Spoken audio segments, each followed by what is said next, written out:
Kompetisi dan pameran fotografi DKI Jakarta diadakan kembali dengan tema Jakarta Baru. Total hadiah ratusan juta rupiah. Unggah foto-fotomu ke colorofjakarta.jakarta.go.id. Batas waktu pengiriman sampai dengan 31 Mei 2014. Info dan pendaftaran kunjungi www.jakarta.go.id.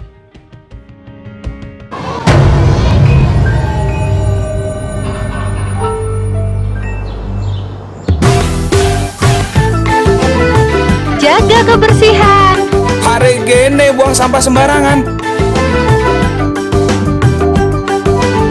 Udah tahu sampah biang masalah, buang sampah pada tempatnya lah. Iya ya, kalau bukan kita siapa lagi? Ayo kita buat Jakarta jadi bersih.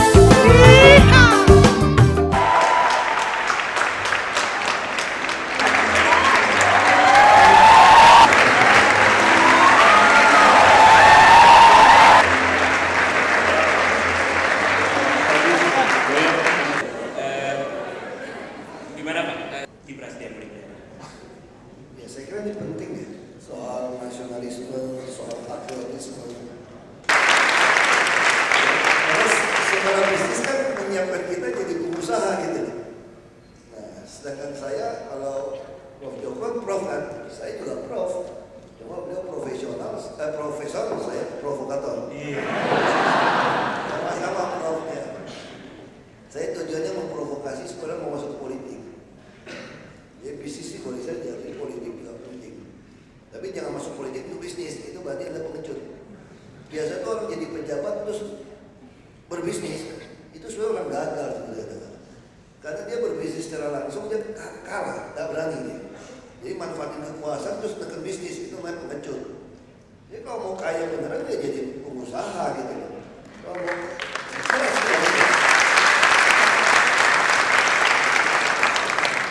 Oke, baik. Kalau gitu Pak, selanjutnya silakan. Dan sekali lagi tepuk tangan untuk Bapak Sindir Basuki Cahaya Purnama.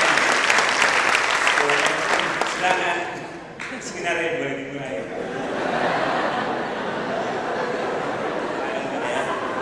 habis tadi saya lihat gayanya kayak talk show gitu loh. Saya tegang nih Pak. Tahu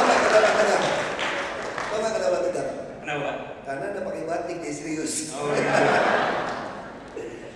Kita tiap hari pakai batik, sekali-sekali kalau pakai batik dia nggak serius itu.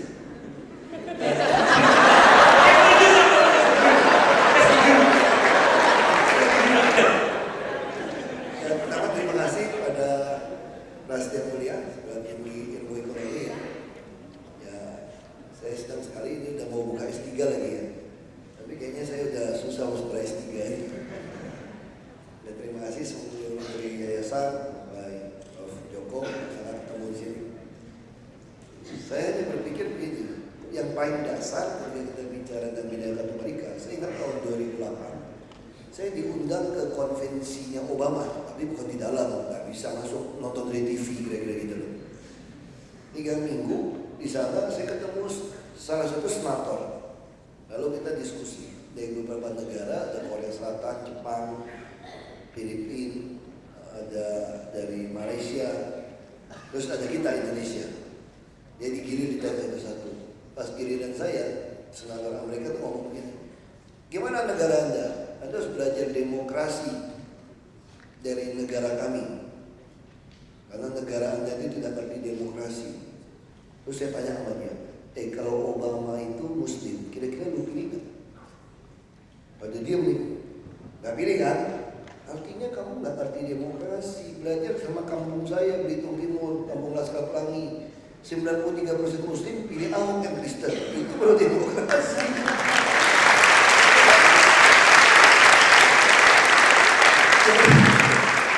Kamu gak usah ngajarin saya bilang. Oh dia keki udah dibayarin, kurang ajar lagi. Ya nggak apa-apa saya pikir kan. Terus dia bilang, gimana soal jaminan sosial? Kalau di sini, di telepon 911, kalau kurang dari 10 menit sampai, kami disu. Wah, saya bilang nanti dulu saya bilang. Kami kan sedang, Anda udah merdeka berapa tahun kan? Kita baru 100 tahun ini belum. Nah kami juga menyiapkan jaminan sosial. Maunya apa jaminan sosial? Saya bilang gini Pak, kalau di kampung di bangsa Indonesia punya 150.000 aja sebulan untuk pensiun. Wah orang tua itu udah punya harga diri. Asal sakit ada jaminan semua, ada uang pensiun. Ya, mana cukup? $15 per bulan dia bilang. Mana bisa?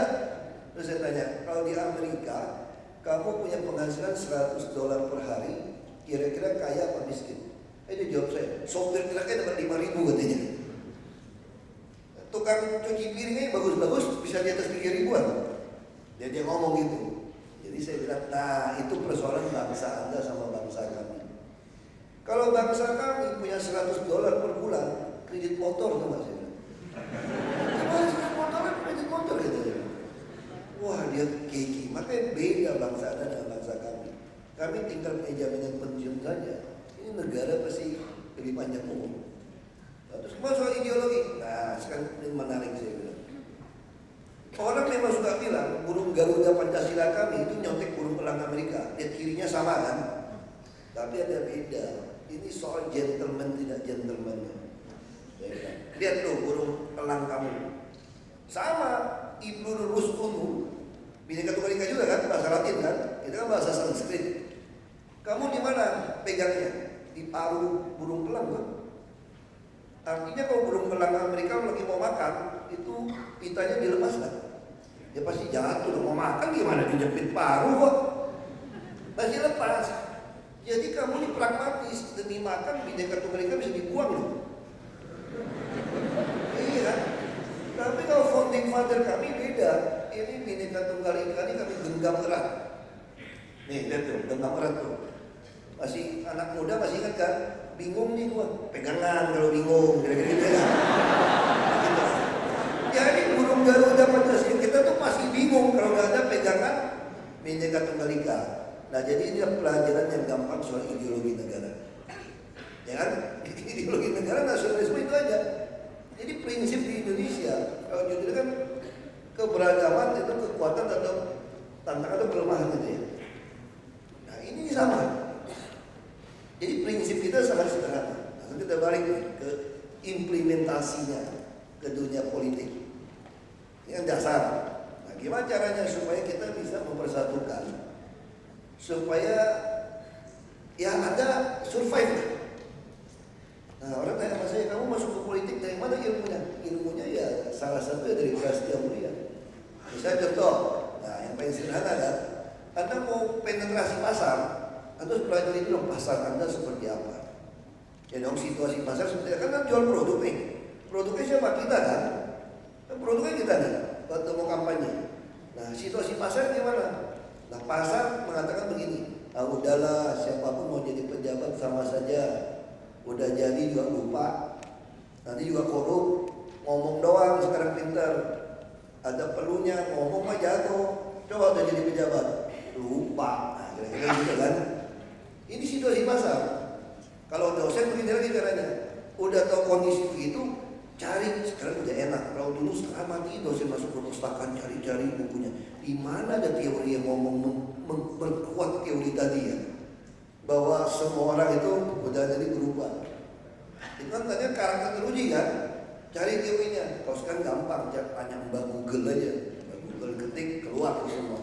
Nah itu ada teorinya dari Presiden ke-16 Amerika, Abraham Lincoln. Dia bilang kalau Anda mau menguji karakter sejati dari seseorang, kasih dia kekuasaan. Nah rakyat mengerti teori itu, walaupun nggak pernah dengar. Nah inilah situasi pasar. Kalau situasi pasar seperti itu, lalu kita mesti gimana jualannya? Ini memang rekor. Mesti penetrasi pasar yang paling kecil supaya punya panggung politik. Kan mereka bilang kan, kalau kamu belum punya kekuasaan, saya tidak percaya pada Anda. Nah, waktu saya memulai politik untuk masuk perlawanan ini, saya sengaja pilihnya DPRD tingkat 2. Kenapa DPRD tingkat 2? Saya punya DPRD tidak. Karena DPRD tingkat 2 itu suara sedikit saja bisa jadi anggota DPRD. Kan saya hanya butuh panggung politik untuk mempertontonkan ini loh karakter saya, ini produk saya. Nah, saya kampanye bagaimana? Ini mendidik pasar. Saya ingat dulu Pak siapa yang nggak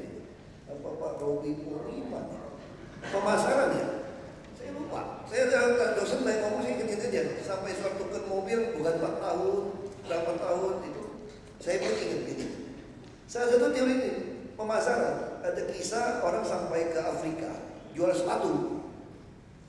Begitu datang dia semua udah gak pakai sepatu, langsung dia telepon bosnya pulang. Gimana mau jual sepatunya? Gak ada yang pakai sepatu di sini. Setelah berapa tahun dikirim lagi orang. Begitu sampai langsung dia telepon, kirim sepatu yang banyak. Jenis apa? Semua jenis. Apakah sudah bersepatu? Justru belum ada yang pakai sepatu katanya. Kita ajarin mereka untuk bisa pakai sepatu. Merek apapun, apa jenis apapun pasti laku. Nah ini sama.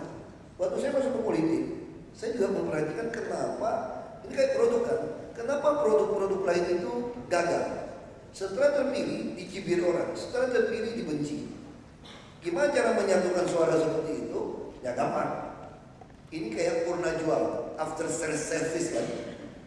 Banyak orang itu waktu kampanye kasih duit, minta pulsa kasih pulsa.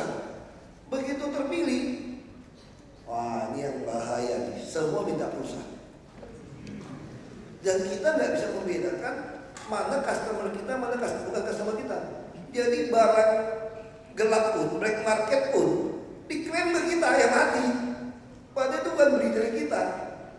Tapi kalau kita tidak mau ladenin, dia bilang kita nggak bisa tandai mana barang kita, mana bukan barang kita. Makanya kalau kita impor sedikit dikasih tanda di dalam kan, nah, sama kayak politik juga sama. Tapi kalau dikasih tanda, kasih tandanya gimana? Waktu saya berpolitik, saya sampaikan pada mereka, saya bagikan kartu nama. Kenapa saya tidak pernah lakukan baksos, sembako, pengobatan gratis? Oh saya nggak mau. Kenapa? Orang tanya sama saya, kamu belajar di mana? Ini sorry saya ini orang Kristen, saya belajar di Yesus. Yesus itu kasih 5.000 laki-laki dewasa makan, 5 roti 2 ikan, sisa 12 bakul lagi. Begitu voting head to head lawan Barabas, penjahat perampok, kalah voting Yesus itu. Itu tuh kalau cinta kita begitu.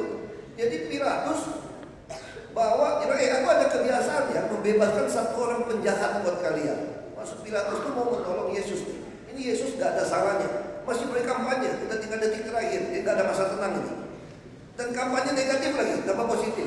Pilatus ini mau nolong Yesus bilang gini, ini Nabi Isa gak ada salahnya ya. Itu Barabas itu penjahat, pembunuh, perampok. Nah mana yang mau kalian saya bebaskan? Orang-orang yang udah makan 5 roti 2 ikan tadi, sisa 12 bakul. Pilih siapa? Pilih Barabas. Jadi kasih makan orang belum tentu menang. Kamu mesti belajar dari track record marketing orang juga kan. Kamu mau bisnis mesti gitu, kamu mesti pelajari kan. Kenapa produk ini gagal melakukan penetrasi pasar? Kenapa dia bisa penetrasi pasar lalu gagal? Bisa motor buatan Tiongkok. Wah Jepang kotor-katir sampai bikin Honda yang murah dulu. Gak berani bikin Honda yang mahal karena produk Tiongkok itu luar biasa. Tapi kemudian hilang. Nah kita harus belajar kenapa dia hilang. Oh ini after sales service saya nggak benar. Tiongkok keluarkan KW1, KW2, KW3. Anda harus belajar. Nah politik juga sama. Nabi Isa aja gagal voting sama penjahat kalah. Padahal kasih makan juga kan, baksos juga kan. Ya udah jangan ditiru, yang baksos tuh bego-bego aja. Nanti pernah jualnya repot. Kecuali kamu mau korupsi terus akan bicara orang. Tiap bulan 50 juta, 100 juta, terus keliling baksos. Nah yang model-model itu biasanya kepilih lagi tuh. Dia terus tiap bulan dia miara. Tapi kan kita masuk bukan mau korupsi, kita mau bertahan kan. Nah itu yang saya lakukan tidak bisa. Maka saya mulai mendidik masyarakat pilih yang jujur. Nah yang mana jujur? Ya kamu kan kenal sekampung. Makanya saya pilih DPD tingkat 2. Kamu kan tahu saya. Tapi kalau orang nggak percaya juga, nggak ada. Kita udah lama ditipu pejabat. Kalau mau saya pilih mana? Anda mau kasih saya apa? Saya nggak mau kasih. Nah, ini caranya memisahkan pangsa pasar. Kayak kita produk black market sama asli kita kasih tanda di dalam. Nah tandanya gimana? Orang saya kasih nomor handphone saya. Begitu dia SMS, Pak minta pulsa dong Pak. Nah, kira-kira kan 5.000 aja. Tidak ada. Kalau tidak ada kami tidak mau pilih Anda. Dasar pelit mau jadi pejabat aja pulsa 5.000 nggak mau kasih. Mau balas jangan mau pikirin. Ya nggak usah pilih, gitu kan? Nah itu otomatis saya menyingkirkan mana pemilih saya dan mana bukan pemilih saya. Karena saya hanya butuh suara terbanyak untuk masuk. Nah saya hanya dipilih kalau nggak salah tuh 570-an orang. di kampung saya. Karena saya ketua partai, suara terbanyak juga, saya masuk ke DPRD tingkat 2. Punya panggung politik. Nah, saya udah punya showroom kecil nih untuk mempertontonkan produk saya ini. Nah, saya 7 bulan di sana, ya gampang, jangan nyolong SPPD fiktif, semua laporan keuangan dilaporin, mesti transparan. Karena kita kerja sama rakyat nih, kita produk dong di market seperti ini. Terus pola jualnya saya ladenin, semua nomor handphone saya ladenin, dia telepon, SMS, saya ladenin. Yang minta pulsa langsung saya tahu, ini black market, ini produk black market itu. Gak mungkin produk saya minta saya pulsa. Nah, jadi saya kerjanya enak sekali, tidak ada yang nongkrongin saya.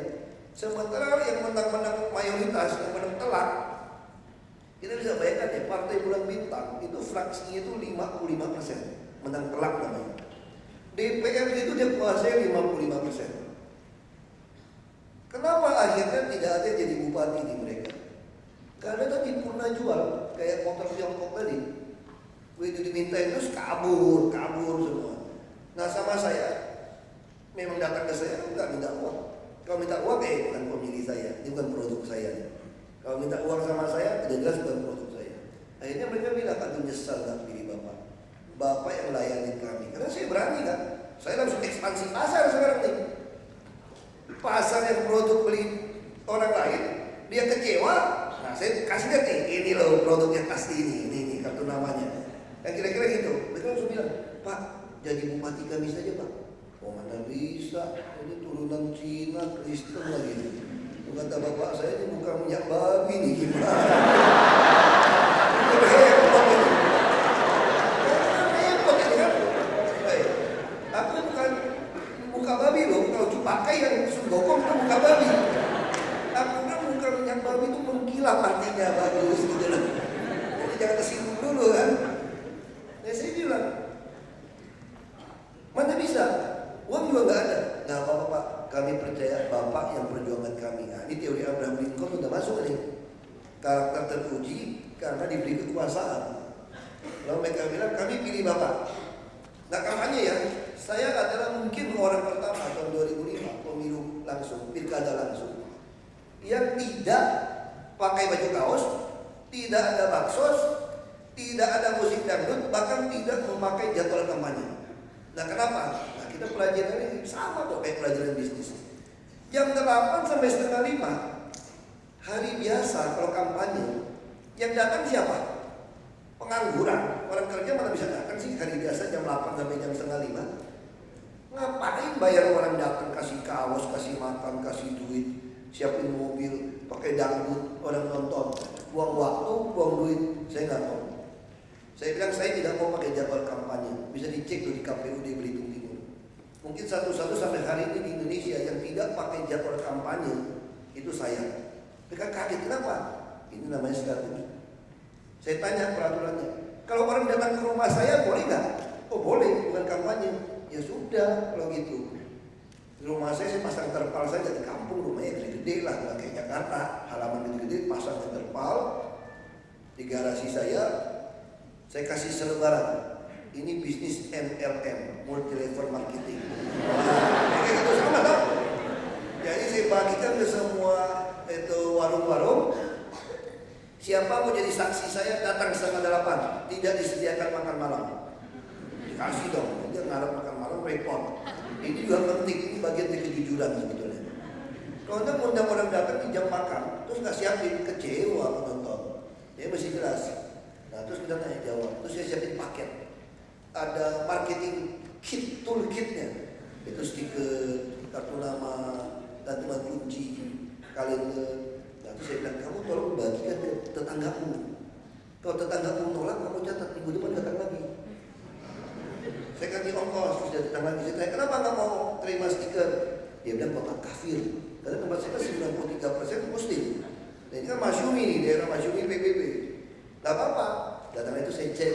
Yang bilang kafir ini berapa orang, siapa saja pentolannya. Ya dong, pelajarin dong. Ini kan ilmu sun tzu nih. Kenali musuhmu, kenali dirimu, gak tahu perang kan. Kamu tahu nih ini siapa. Sampai sekarang masih diajarin loh di tempat latihan militer. Jadi udah tahu pelajari ini semua. Udah tahu. Terus cari tahu siapa yang bisa deketin dia. Misalnya ada seorang tokoh agama, dia bilang, pokoknya nggak boleh pilih Ahok. Suruh dia datang, siapa mau ke rumah dia? Orang kafir, nggak mau datang. Oh, dia ngomong gitu. Saya cari akar saudaranya, ngerayu dia nggak mau datang juga. Ya, ketemu caranya. Semua orang punya kelemahan.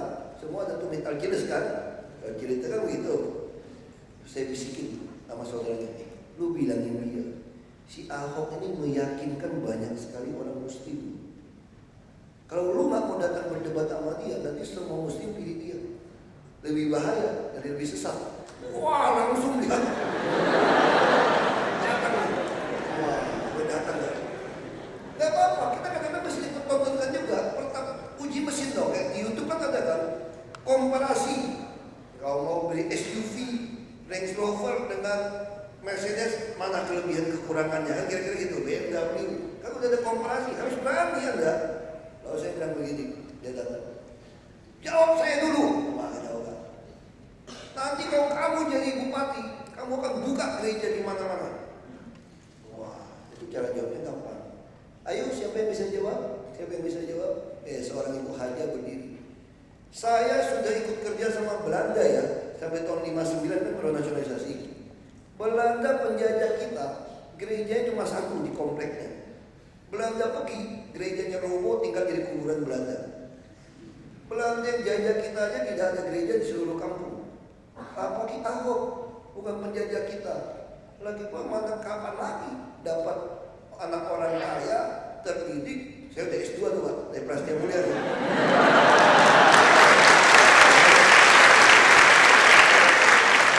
Saya dulu masuk Prasetya Mulia itu karena pikirnya punya konglomerat, biar bisa jadi rekrut kerja sama konglomerat. Lalu kita contek ilmunya.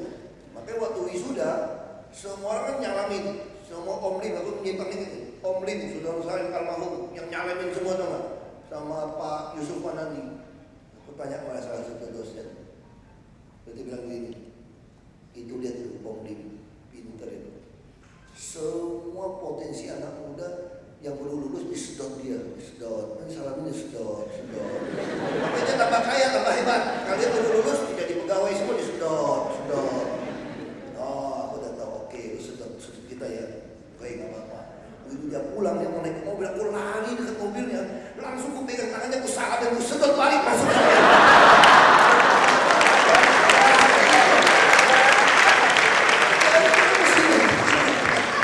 Sedot balik aja. Makanya itu papa jadi pelaku. Akhirnya jadi pejabat kan, orang miskin jangan lawan orang kaya, kalah kan. Orang kaya jangan tantang pejabat lo, sama jadi pejabat lo. Om Lim nggak bisa tantang gue dulu, cuma pengusaha kan. Pejabat lebih tinggi. Dalam filsuf Cina itu, Tiongkok itu, yang paling mulia itu jadi pejabat tuh, pengusaha nomor 6 pangkatnya. Ini untuk mempengaruhi, apa juga provokator kan. Nomor 1 tuh itu. Jadi sekolah ini, sekolah bisnis nggak salah, semua sama kok. Semuanya dipikirkan secara bisnis, semua keuntungan buat siapa nanti. Jadi sama, kita balik lagi. Dia bilang begitu, langsung terdiam. Saya bilang lagi pula buka gereja banyak, kita nggak pakai duit. Gereja sekarang kosong. Wah bener Ahok, kapan lagi suruh Ahok yang terpelajar jadi ngelamar jadi pembantu kita saja kok. Kapan lagi? Nah, dengan singkat mulut ke mulut saya dapat 37,13% dari 5 pasang. Syaratnya 25, Muslim 93%, Kristen 0,7, orang Tionghoa 6%. Ya buat sejarah saya, orang bilang nggak mungkin, saya bilang mungkin. Sama ketika kami masuk ke Jakarta, orang bilang nggak mungkin kamu bisa menang, nggak ada duit, cuma bagi kartu nama. Dia nggak ngerti proses mendidik pasar. Mendidik pasar, lalu kita menyesuaikan kita dengan apa? Rekam jejak. Produk itu rekam jejak. Kalau kita mau kirim barang, mau nawarin barang, pasti kita tuliskan siapa pelanggan-pelanggan kita yang top dikeluarin. Itu kan cara marketing. Nah kami punya rekam jejak. Itu yang kami yakin di Jakarta bisa menang. Walaupun orang belum kenal kami, tak apa-apa. Yang penting Anda punya rekam jejak bagus dengan teknologi informasi yang cepat, Anda akan laku. Nah begitu masuk ke DKI, gimana caranya? Nah, teman saya Muslim, dia bilang gini, kamu bukan alhamdulillah, jadi apa? Istighfar 3 kali, astagfirullah katanya. Kamu kira gampang masuk Jakarta? Nah, makanya itu surat paling suka kalau politik berbeda lagi. Saya di Babel dicurangin, kalau saya jadi gubernur. Tapi saya senang posisi kayak gitu. Sampai sekarang orang Babel yang pro saya ketemu, sayang Ahok tak jadi gubernur Babel. Kalau gubernur Babel pasti udah hebat. Dalam hati saya, gue jadi gak belum tentu hebat. Tapi persepsi udah hebat kan? Nah itu lebih penting, persepsi. Sama kayak kita kan, kalau kita beli TV, kalau Sony, wah rasanya tuh memang Sony bagus sih.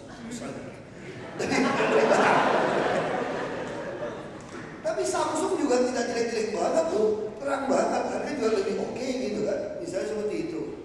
Tapi dia gimana cara penetrasi masal? Terus sama kayak LG. LG itu gold star gitu, Korea. Dianggap rendah produknya. Kalau dia branding jadi LG, langsung kesannya beda. Nah Samsung juga saya pengen kenal. Nah itu perlu di rebranding lah. Nah, itu orang marketing lebih ngerti. Tapi saya selalu menolak ngambil jurusan marketing, jujur saja. Mohon maaf aja. Kalau bilang kamu cocok marketing, enggak. Saya mau keuangan. Kenapa? Kita berapa lama nih? Masih bisa terus kan? Mesti aja jawab ya. Oke, kamu bisa ingatin saya. Saya bilang kalau marketing kasih orang aja based on komisi. Kalau keuangan saya mau saya sendiri. Kenapa? Karena asumsinya saya yang buat. Saya nggak suka konsultan saya yang membuat asumsi untuk bisnis plan saya. Makanya jujur aja saya pelajaran di Prasetya Mulia semua nilainya B, B, B, C. Yang A cuma keuangan. Karena saya mau hidup.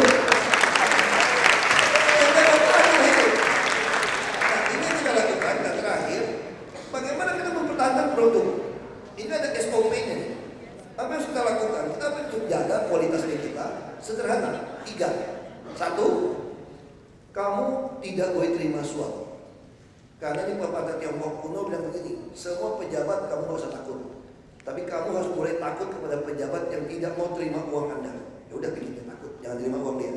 Dia takut sama kita. Yang kedua, Anda tetap taat kepada SOP. Kalau produk yang lolos ISO kan mesti taat SOP itu. Gak boleh tanya, ikutin aja. Taat pada konstitusi. Yang tadi Pancasila, Undang-Undang 45, Bhinneka Tunggal Ika dan NKRI. Saya nggak pihak siapapun. Karena saya pihak kelompok A sama B capek saya. Nanti dia A sama B nggak cocok, pusing. Saya hanya taat pada konstitusi, bukan konstituen. Kamu nggak mau presiden biarin. Yang itu saya cuma butuh 50% plus 1 kok. Jadi presiden itu cuma 50% plus 1. Kenapa pusing? Ya, taat sama konstitusi. Yang ketiga, ini sederhana. Jangan takut mati. Diam. Kenapa? Kamu takut mati juga, tetap mati juga kan? Jadi berapa takut? Kalau udah takut mati masih mati dong. Nah kalau kita takut jadi tidak mati, mari kita takut. Karena takut tetap mati, ya gak usah takut, pasrah saja. Cuma perlu saya nasihatin, belilah asuransi yang cukup buat anak istri.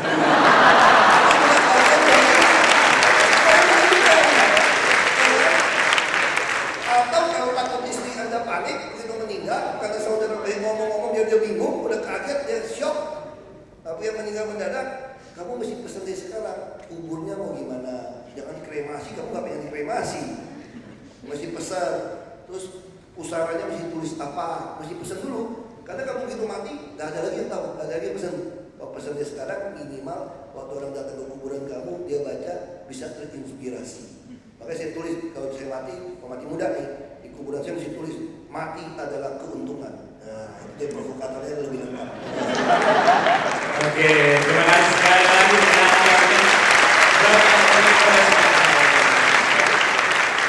Kamu suka berdiri apa duduk? Betul, tolong dijelaskan Pak, betul. Wah ini pelecehan ini. Saya dilecehkan. Oke, Saya nggak melecehkan. mereka Pak. Kamu kalian semua.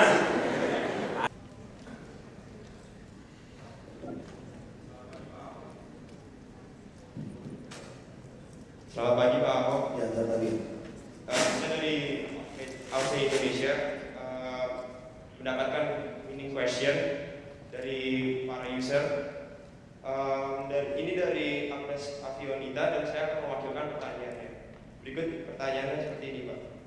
Begini Pak, semboyan kita Bhinneka Tunggal Ika sekarang hanya terlihat sebagai wacana semata. Banyak orang berdasarkan isu rasisme dan menolak perbedaan dalam kebersamaan kita ini. Bahkan banyak orang yang terkesan fanatik terhadap golongannya dan kepercayaannya. Banyak juga kasus diskriminasi atas kaum minoritas di Indonesia. Apa tanggapan Bapak tentang fanatisme dan kasus diskriminasi tersebut? Bagaimana seharusnya kami sebagai generasi penerus bangsa mengambil sikap atas kasus-kasus tersebut? Terima kasih, Pak.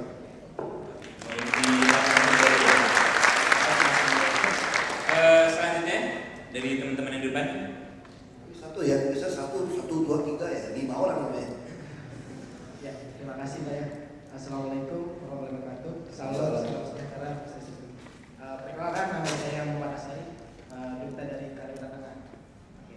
Sebelumnya ada pesan sedikit Pak Ahok. Sebenarnya ketika saya juga baru tahu kalau ini Pak Ahok yang misi kemarin. Dan kemarin kebetulan kami di Palangkaraya habis membaca buku yang namanya Ahok untuk Indonesia. Apa itu buku Bapak? Ahok untuk Indonesia. Kompasiana masalahnya. Jadi buku Bapak itu kita pelajari, kebetulan kita pengen belajar tentang pluralisme. Ketika teman-teman menjawab, kayaknya Pak Ahok ini nggak cukup jadi wakil gubernur. Terus dia jadi apa? Jadi presiden Indonesia. Wah, bagi ini salah satu tim sukses di Kalimantan. Jadi kalau dapat namanya ya. Enggak, tapi ini serius. Mungkin karena mereka sudah untuk bertanya gitu. Saya pengen bertanya tentang maksud dari Fajrul Rahman ketika mengatakan bahwa berpolitik tanpa berpolitik gitu. Nah, Bapak ini terkenal seorangnya yang mohon maaf ya, kalau di TV-TV yang kami lihat egois banget, orang dimarah-marahin gitu kan. Yang kedua adalah Bapak ini orangnya berpolitik bahwasanya selalu mematuhi dengan konstitusi, bukan dengan konstitusi partai. Apakah itu benar juga? Kalau begitu berarti Bapak hanya menggunakan partai sebagai kendaraan. Berarti Bapak adalah seorang ideologi yang benar-benar ideologi. Nah, pertanyaan saya sangat simpel loh. Kenapa Bapak mau berpolitik? Kalau tidak menurut sama partai. Terima kasih. Yang pertama, bapak saya itu selalu bilang begini. Kalau kita pulang, istilahnya di Cina-Cinain. Bapak saya bilang kasih tahu kamu, Tiongkok itu, Cina itu tanah leluhur kita. Tanah air kita tuh Indonesia. Terus kalau orang bilang kamu minoritas, kamu tantang dia balik. Guru saya juga pernah ngomong gitu, guru yang baik. Kalau orang bilang kamu nih Cina minoritas, kamu tantang dia balik. Kalau satu hari Indonesia diserang, saya akan di depan front terdepan untuk membela negara ini, mati buat negara ini. Terus kalau dia jawab, saya akan di depan, saya pasti di depan kamu. Jelas, ya kan ini itu jelas. Bapak saya selalu ngaji itu. Jadi dari kecil bapak saya selalu bilang, itu balik ke soal kenapa berpolitik. Bapak saya bilang begini, kalau kita sedekahkan 1 miliar kita sebulan untuk orang yang gajinya dulu hanya 400.000 lebih, UMP-nya 500.000 sudah kita kasih, hanya menolong 2.000 keluarga. Dan apakah kita punya 1 miliar untuk kita bagikan ke bulan? Tidak ada.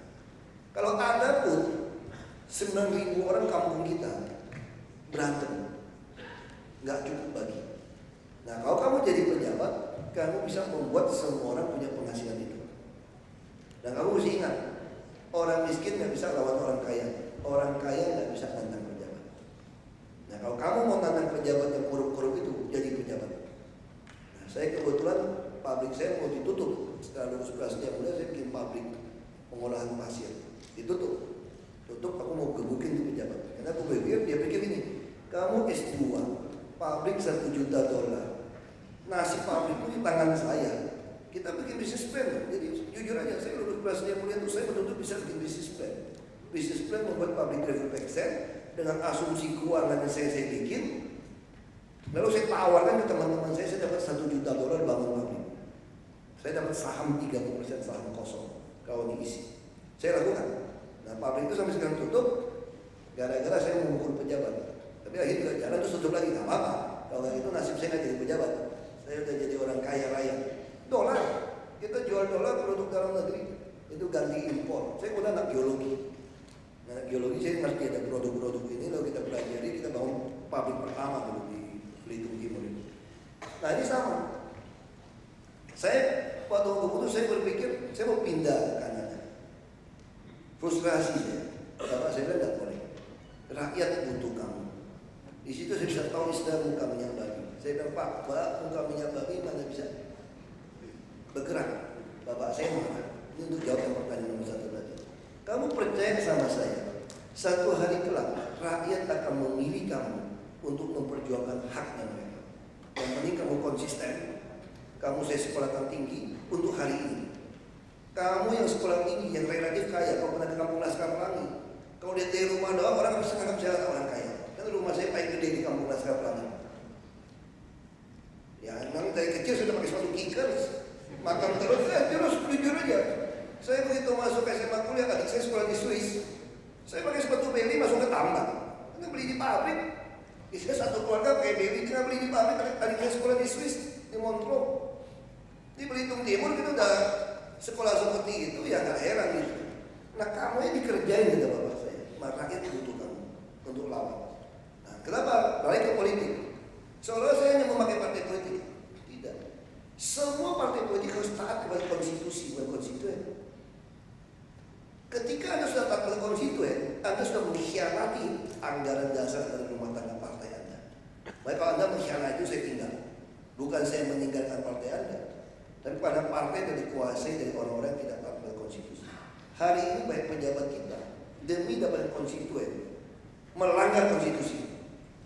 Persoalan agama, persoalan suku tidak berani dikatakan kebenaran. Kita bercontoh di Sam'at. Siapa berani bela kaum Syiah yang diusir Sunni? Saya sekolah Islam sampai SMP. Syiah itu turunan Nabi Muhammad langsung. Bagaimana Anda bisa menganiaya orang yang dari aliran itu? Loh ada nggak pejabat yang berani bela ngomong? Ini bukan aliran sesat kok. Persoalan karena kita lebih banyak Sunni. Di situ pejabat kita lebih taat kepada konstituen, bukan konstitusi. Jadi saya bilang sama partai politik, mesti ngomong kebenaran. Jangan nanti Jawa Timur suara kita hilang bos. Kalau kita nyerang itu NU soal Syiah Sunni, nah itu berarti taat pada konstitusi. Bukan konstitusi. Nah saya nggak peduli. Karena marahin, saya nggak peduli. Dia patokan saya gimana? Kalau dulu bilang berpolitik kalau dia berpolitik, itu saya lakukan. Saya kok kampanye, saya bilang kalau dia lebih baik dari saya, nggak usah pilih saya, pilih aja dia. Kurang kerjaan aja. Pilih aja yang kono. Pasang badan, pasang nyawa buat lu kok. Emang gue kurang makan. Gini-gini juga nggak miskin-miskin amat. Iya kan? Gue kerja baru juga oke. Nah saya ajarin masyarakat untuk ngerti. Lu macam-macam gue marahin. Kenapa? Lu ngeyel. Ya gue marahin, kurang ajar. Udah tinggal di tanah negara, gue kasih lu rusun baik-baik, kasih isi kulkas, TV semua. Malah gak usah ngurus kami. Yang penting ganti 3 juta. Nenek moyang gue biar anak. Tanah negara gue buka kartu itu. Terus apa? Bagi. Dasar otak komunis gue bilang bagi-bagilah negara. Yang ngaco kan kayak gitu kan. Nah ini Jakarta ini itu masalahnya. Lagi masyarakat sih itu tadi 3 tadi. Jangan terima suap, taat konstitusi, jangan takut mati. Dia lebih takut mati daripada kalau dia lebih kaya kan. Oke. Sedikit saja untuk menyimpulkan apa yang sudah Bapak bicarakan sejak tadi. Intinya sangat penting untuk mengerti perbedaan. Karena dengan kita mengerti perbedaan, kita akan mencintai perbedaan. Dan selanjutnya, terima kasih. Tarikan shift, pakai shift Pak ini. Terima kasih kepada Bapak Insinyur Basuki Cahayapurnama MM dan kepada Kak Adri Ramada atas waktunya. Sebentar kami mohon Bapak dan Kakak untuk tetap tinggal di tempat. Dan kami undang Bapak Profesor Dr. Joko Witoro untuk maju ke depan menyerahkan plakat apresiasi kepada Bapak Ahok.